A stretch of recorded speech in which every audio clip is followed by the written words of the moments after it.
क्या आपको मालूम है उत्तर प्रदेश की राजधानी लखनऊ के नाक के नीचे ही यूनाइटेड इंडिया के नाम पे हजारों निवेशकर्ताओं की गाढ़ी कमाई को हजम करने वाली संस्था कौन है? संस्था का नाम भी बताएंगे और मालिक की सच्ची कहानी भी।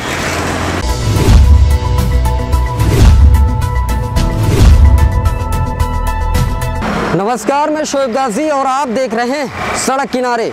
अक्सर समस्याएं दिल और दिमाग तक ही सीमित रहती हैं, लेकिन जब समस्याएं नासूर बन जाती हैं तो ऐसे ही किसी सड़क किनारे प्रदर्शन का रूप ले लेती है। देखिए ये रिपोर्ट। निवेश के नाम पर लगा दिया करोड़ों का चूना। यूनाइटेड इंडिया के नाम पे ठगता रहा दूना। निवेशकर्ता लगा रहे थाने चौकी का चक्कर। नहीं दर्ज हो रही दबंग मालिक पर FIR। नीरव मोदी, ललित मोदी, विजय माल्या, मेहुल चोकसी, ये वो नाम है जो बदनाम है। उसके अलावा भी कितने ऐसे नाम हैं जो अब भी बेनाम है। इधर देश की जनता हाय हाय कर रही है, उधर ये फौरन में शकला का बुम बुम का हास्य ड्रामा। जनता की गाढ़ी कमाई को डकारने वालों की तादाद एक दो नहीं हजारों होगी। इनमें से मोटी रकम ऐंठ कर एक दूसरे देश में पनाह लेने वालों की तादाद भले ही दर्जन भर। हैरत की बात तो तब हुई जब पता चला उत्तर प्रदेश की राजधानी लखनऊ के नाक के नीचे ही 2016 से लखनऊ के विकास नगर से संचालित हो रही एक संस्था यूनाइटेड इंडिया के नाम पे एक दो नहीं हजारों निवेशकों की गाढ़ी कमाई को खाकर डकार भी चुकी है। खैर, कहने को सब चंगा है। हजारों निवेशकों के करोड़ों के धन को हजम करने वाली यह संस्था का नाम है Trinity multi state credit cooperative society, जिसका काम था छोटे मोटे कारोबारियों से बनाए एजेंट के द्वारा पैसा जमा करना और उसे मुनाफे में बदल देना। लेकिन अब मुनाफा छोड़ो, मूलधन मिलना ही मुहाल हो गया है, जिसको लेकर निवेशक सालों से थाना चौकी का चक्कर काट रहे हैं, लेकिन कोई असर नहीं।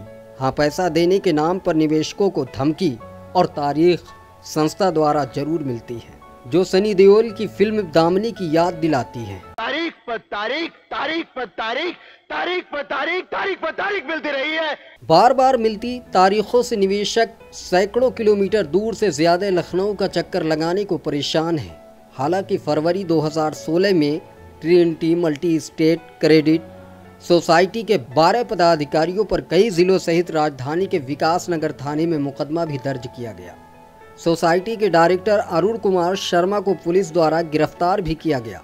पुलिस की जांच से यह पता चला कि सोसाइटी के लोगों ने RD, FD, AIS और अन्य कई योजनाओं के नाम पर लोगों से अब तक करोड़ों रुपए ऐंठ चुकी है, फिर भी कुछ असर नहीं। का नाम क्या है? गाजी सुल्तान अंसारी नाम है मेरा। मैं बस्ती ज़िले से गायघाट ग्राम सभा से आया हूँ और हम लोगों के यहाँ एक संस्था खुली हुई थी United India group of companies के नाम से। फिर उसको बाद में उस कंपनी का नाम बदल के Trinity multi state credit cooperative society limited कर दिया गया। उसमें हम लोग काम भी कर रहे थे, पैसा भी जमा किए और करवाए भी थे, और हम लोगों का पूरा पैसा 2017 में पूरा हो चुका है मैच्योरिटी, लेकिन संस्था द्वारा लौटाया नहीं जा रहा है। कितना पैसा आप लोग जमा किए हैं इसमें? मेरा लगभग इसमें 1 लाख रुपया पर्सनल होगा और सब मिला के मेरा 7 से 8 लाख रुपए है। ओके, तो आपको और कितना लगता है कि कितने लोग और इसमें इन्वेस्ट किए होंगे अपना पैसा, जिनका पैसा फंसा है? पूरे पूर्वांचल से मैं जानता हूँ यहाँ पे 50 करोड़ रुपया लोगों का फंसा हुआ है और सब लोग चक्कर काट रहे हैं लखनऊ और थाने पे, लेकिन कोई कहीं सुनवाई नहीं हो पा रही है। और MD सीधे धमकी देते हैं कि हम पैसा नहीं लौटाएंगे, जहाँ जो आपको करना है कर लीजिए। तो आप MD को कंप्लेन किए हैं, मतलब उनके पास आप लोगों ने कार्रवाई करने के लिए जो कदम उठाना चाहिए था वो आपने उनको किया है, लेकिन वो उस पर कार्रवाई करने के लिए कहाँ कहाँ पे ये कंपनी चलती थी और किन किन जगहों से इनका लिंक रहा होगा? कौन कौन से स्टेट में रहा होगा, कोई डिस्ट्रिक्ट से कहाँ कहाँ से रहा होगा? पूरे उत्तर प्रदेश में इनकी ब्रांच चल रही थी और उसके बाद इनके और शाखाएं 5 स्टेट में चल रही थी, हरियाणा में, पंजाब में, राजस्थान में, गुजरात में। उसके बाद इन्होंने जब अपना संस्था मेरे यहाँ बंद हुआ, हम लोग लखनऊ आए, विकास नगर थाने पे भी गए, कई बार हम लोगों ने चक्कर काटा है थाने का। CO साहब को जांच भी मिली थी, लेकिन कोई भी कार्रवाई अभी नहीं हुई। हम लोग अपने थाने पे भी गए थे, वहाँ भी कंप्लेन कर चुके हैं, लेकिन अभी तक कुछ हुआ नहीं है।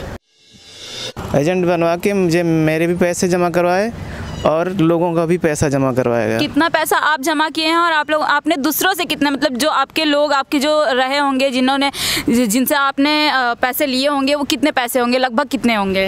लगभग सब मिलाकर अगर वो ब्याज सहित दे तो 4-5 लाख रुपए हैं सर। अब निवेशकों के विश्वास को लूटने वाली संस्था की एक ब्रांच की ये छोटी सी वीडियो देखिए। एक दिन आपको 10,000 दे दिया गया, इसके बाद 29 दिन भूखा छोड़ दिया गया। 10,000 बचेगा, घट जाए, और 10,000 जब मिलेगा वो 10 दिन में चुक जाएगा, क्योंकि जब मिलेगा ना बड़े अच्छे दोस्त भी बाजार में मिलेंगे, पार्टी भी। एक बार नहीं 10 बार देखिए जिसमें साहब संस्था के एजेंट से कितनी बेरहमी से विश्वास को लूट रहे हैं, और फिर दर्जनों ब्रांचों में ताला लटका, और फिर करीबन 5 करोड़ की निवेशकों की गाढ़ी कमाई लेकर यह संस्था फुर्र हो गई।